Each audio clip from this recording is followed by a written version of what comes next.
तो अपराधियों का कोई धर्म नहीं होता, कोई जात नहीं होती। ये बात समझनी होगी यहाँ के लोगों को, खास करके लोगों के अफवाह में ना आए, बहकावे में ना आए। त्यौहार का माहौल है, अच्छे से हम लोग त्यौहार मनाएं। और कोई भी व्यक्ति अगर इस घटना को लेकर सांप्रदायिक रंग देने की कोशिश करता है तो उसके विरुद्ध हम लोग कठोर कार्रवाई करेंगे। नमस्कार, द रियल मिथिला में आपका स्वागत है। दरभंगा गोलीकांड का दरभंगा पुलिस ने किया खुलासा। जमीन विवाद में चली थी गोली, 3 अपराधी गिरफ्तार, अन्य अपराधी की तलाश अभी भी जारी। दरभंगा के विश्वविद्यालय थाना क्षेत्र स्थित कैदराबाद स्थित दुर्गा मंदिर के पास 15 अक्टूबर को दिन के करीब 1 बजे गोलीबारी की घटना घटित हुई थी, जिसमें 3 लोग छोटू यादव, नवल किशोर ठाकुर एवं तरुण पासवान उर्फ मुकेश कुमार भारती घायल हो गए थे। जिसके बाद घायल तरुण कुमार पासवान उर्फ मुकेश कुमार भारती के फर्द बयान के आधार पर मोहम्मद सरवर ओला सहित 5 लोगों के विरुद्ध कांड दर्ज कराई गई थी, जिसके अनुसंधान करते हुए इसमें पुलिस ने बड़ी कार्रवाई की है। 3 अपराधी को गिरफ्तार कर लिया गया है और उसे न्याय की हिरासत में भेज दिया गया है। हैदराबाद स्थित जो घटना हुई थी अभी पूजा पंडाल के पास, जिसमें गोली चली थी और 2 व्यक्ति घायल थे गोली से, 1 व्यक्ति को मारपीट कर जख्मी किया गया था। उसमें कल एक गिरफ्तारी हुई थी व्यक्ति की, जो उसके घर से हम लोग गिरफ्तार किए थे, उसको कल जेल भेजा गया था और उससे पूछताछ में कुछ तथ्य सामने आए थे। साथ में जो जख्मी तरुण पासवान थे, उन्होंने प्राथमिकी दर्ज कराई थी, उसमें कुछ बातें सामने आई थी, कुछ लोगों के नाम सामने आए थे। इस घटना में गिरफ्तारी के लिए और जो घटना का कारण है उसको पता करने के लिए सिटी एसपी के नेतृत्व में एक टीम का गठन किया गया था, जिसमें एसडीपीओ सदर थे, यूनिवर्सिटी थाना के थानाध्यक्ष थे, बेता ओपी प्रभारी, कोतवाली ओपी प्रभारी और टेक्निकल टीम के लोग शामिल थे। इस टीम ने कार्रवाई करते हुए मैनुअल इंटेलिजेंस, टेक्निकल इंटेलिजेंस और सभी सोर्सों से जानकारी इकट्ठा करते हुए घटना का उद्भेदन भी कर लिया, कारणों का भी पता लगाया है और इसमें 2 और व्यक्तियों की गिरफ्तारी हुई है। अभी तक जो अरेस्टिंग्स हैं, एक कल जेल गए थे और 2 व्यक्ति आज और पकड़ाए हैं। रियाज जो कोतवाली ओपी का रहने वाला है और रवि यूनिवर्सिटी थाना का रहने वाला है। इन 2 लोगों की गिरफ्तारी आज हुई है। इन लोग, एक व्यक्ति और है जिसकी मारपीट कर जिसको घायल कर दिया गया था वहाँ भीड़ के द्वारा, सर्वर, वो जब बोलने की स्थिति में, बयान देने की स्थिति में आएंगे तो उनसे भी बयान लिया जाएगा। घटना के बारे में और भी डिटेल जानकारी ली जाएगी।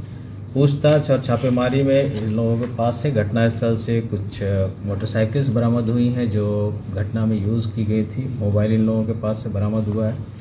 सीसीटीवी फुटेजेस और सीडीआर लोकेशन टेक्निकल जितनी भी हो सकती है पहलू, सब पे जांच करके हम लोगों ने पुष्टि कर ली इस घटना की। जो लोग शामिल थे उसमें ये गिरफ्तारियाँ हुई है। अभी 3 से 4 लोग और अपराधी शेष हैं जिनके विरुद्ध हम लोग छापेमारी कर रहे हैं। घटना का मूल कारण जो सामने आया है वो ज़मीनी विवाद ही है।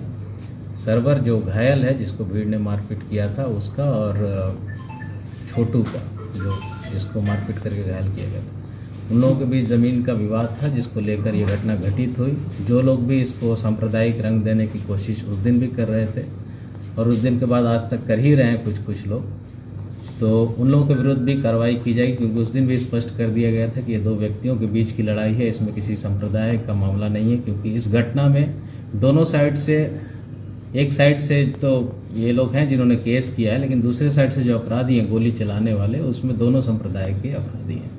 तो अपराधियों का कोई धर्म नहीं होता, कोई जात नहीं होती। ये बात समझनी होगी यहाँ के लोगों को, खास करके लोगों के अफवाह में ना आए, बहकावे में ना आए। त्यौहार का माहौल है, अच्छे से हम लोग त्यौहार मनाएं। और कोई भी व्यक्ति अगर इस घटना को लेकर सांप्रदायिक रंग देने की कोशिश करता है तो उसके विरुद्ध हम लोग कठोर कार्रवाई करेंगे। जिनकी गिरफ्तारी हुई है उनका क्रिमिनल हिस्ट्री भी है क्या? एक रियाज का अभी तक आपराधिक इतिहास पता चला है हम लोग को, 3 केसेस हैं और बाकी लोगों का हम लोग पता करें। सर, सीसीटीवी में 15 से 20 की तादाद में अपराधी दिख रहे हैं। अब तक 2-3 की गिरफ्तारी हुई है। देखिए, आर्म्स की बरामदगी नहीं हुई है। सर, क्या करना चाहिए?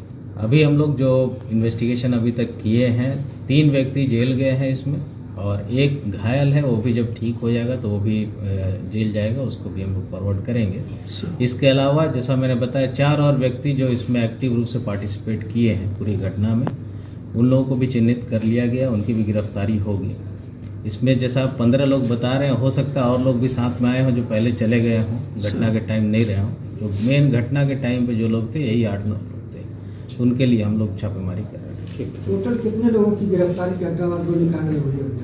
अभी 3 लोग अरेस्ट हुए हैं, 1 व्यक्ति और इलाजरत है। वो जब होश में आ जाएगा उसका भी बयान लिया जाएगा, क्योंकि मारपीट हुई है उसके साथ भी, तो अगर वो केस दर्ज कराना चाहता है तो उसका भी प्राथमिकी दर्ज किया जाएगा और बाकी लोगों की अरेस्टिंग होगी। कितनी राउंड गोली चली है, किसने चलाया था? राउंड गोली अभी कोई स्थापित नहीं हो पाया, बट हम लोग को लग रहा है 4 से 5 राउंड गोली चली है। और पहला अभी तक जो पता चला है विक्की है जिसने पहली गोली चलाई थी।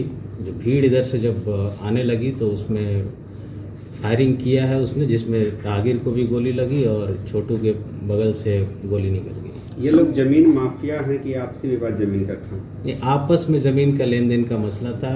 एक ही ज़मीन को दोनों लोग खरीदना चाह रहे थे, खरीद के बेचना चाह रहे थे, उसको लेकर ये डिस्प्यूट। सर आर्म्स की बरामदगी होगी कि नहीं सर? क्या आर्म्स की बरामदगी के लिए हम लोग प्रयासरत हैं। हम लोग को उम्मीद है कि हम लोग उसे बरामद करेंगे।